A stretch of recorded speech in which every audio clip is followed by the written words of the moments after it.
Hello, hello. Please subscribe, like the video. Thank you so much. Today I want to make a video about staying calm when pressure is put on you, or just staying calm in general. So I'm thinking when I first had my stroke, the people who was around me was calm. I would say that. Um, and a couple of my friends was not calm. The people who really cared about me and saved my life, they were not calm, but I understood at that moment why they were not calm because I refused to go to the hospital. And I was understanding, I had empathy for them at that moment. Because at the end of the day, I'm a deep thinker, not to toot my own horn, but I'm a deep thinker, but I'm very stubborn. So I did not want to go to the hospital. I was anti-hospital at that time, anti-medication.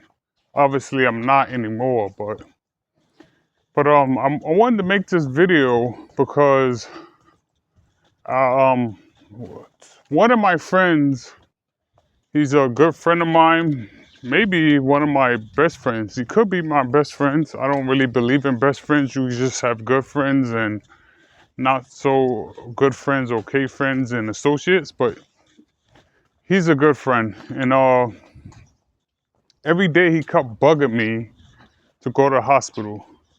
Ultimately, it took me a month to go to the hospital, but he was bugging me so much that I went to another part of Florida. I got out of Miami and went to a buddy's house in West Palm Beach just to take a mental break. I knew something was wrong with me. I didn't know I had a stroke, but I just didn't want to deal with it. So I went to my buddy's house, and he was calm about it. He wasn't like stressing me out, which I'm thankful for that. And I remember one day I was telling him, "Hey, can you help me with some clerical work, like some documents? I can't read it." And he said, "What? You can't read? What do you mean you can't read? You went to college. You went to elite college. You're really smart. Why can't you read?" I was like, when I was walking, something happened. I could hear a sound in my mind. It sounded like something popped, but I don't want to go to the hospital. I want to try to recover naturally, see if it gets better. But he was calm, and I was telling him I can't read. And he pulled out a piece of paper in front of me, and he was like, "Can you read this?" I said, "No, it's like Chinese to me." And he was like, "Oh wow, okay." So he was like, "I want to give you credit because you're remaining very calm." He was saying personally for him, if he couldn't read, he would be freaking out. But he was saying, "I want to give you credit for remaining calm." And then my other buddies came. He invited my other buddies over, and they were talking to me. We was just relaxing, watching the UFC, watching movies, watching shows, and then I'll say in a couple days, eventually he said, "Hey, you gotta go to the hospital." And he said it in a tone that was like he was serious about it. And the reason he said that is because my first friend, my good friend, he's also a very, very good friend, could be my best friend. He said to me, no, my first good friend that was bugging me, that made me go to his house, and I needed a break. He called my other good friend behind my back. I was at his house, and I didn't know that he called them. I suspected it at the time, though. That shows you after a stroke, I was very conscious still. But I knew he was gonna call my friend, and he told my friend that, "Hey, this man is gonna die. He had a stroke." Cause my good friend that was bugging me, he's in the healthcare field. And he was telling me from the beginning, you definitely had a stroke. And I was like, no way. The way I work out and the way I eat healthy, and I just don't believe it. And I should have went to the hospital as soon as I couldn't read. That's the biggest, that's biggest red flag I ever heard of. But I'm very stubborn. So after my buddy from my house, my roommate at the time, told my friend that I went to his house, he called my friend and was texting him, hey, this guy gotta go to the hospital or he's gonna die. I guess he kept bugging him, and then my buddy in West Palm said he started bugging me to go to the hospital. So then I came back home after he started bugging me. I went back home. Then he bugging me again, and it was all out of love because he knew something was wrong with me. He wanted me to go to the hospital. So in a nice way, he said, hey, look, Tyrone.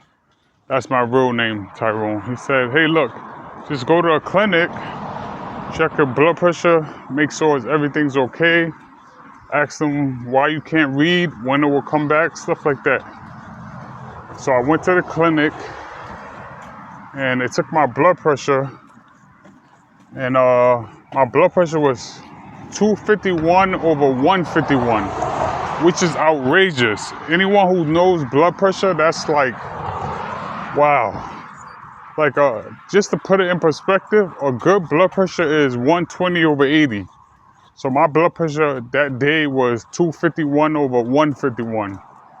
An emergency, like a health crisis. So then they called the ambulance, and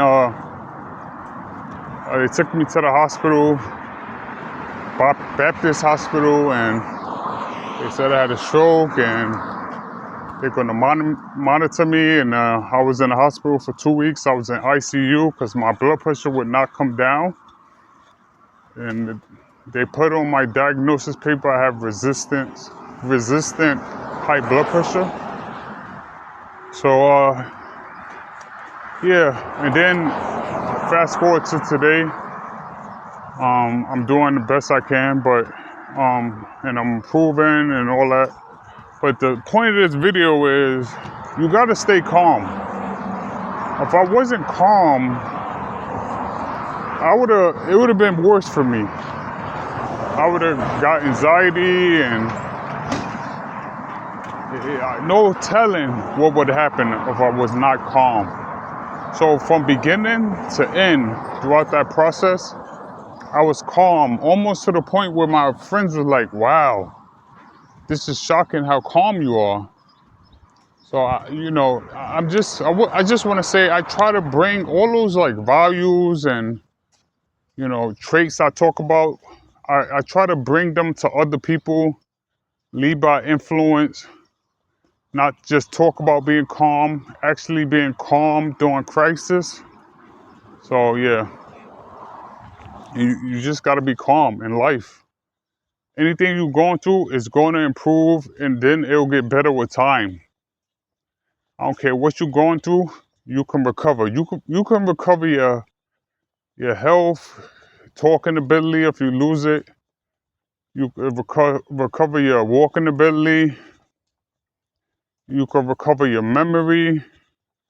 You can recover loss of a arm, not being able to, because that's common in strokes. People not able to use their right or left or right arm weakness.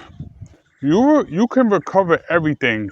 The only thing you can't recover in this life is your time and your life. That's the only thing you can't recover. So be positive out there. Please like my video, subscribe to my channel, support me so I can keep making these videos for y'all and traveling and showing y'all the beautiful planet. All right, y'all. Bye-bye.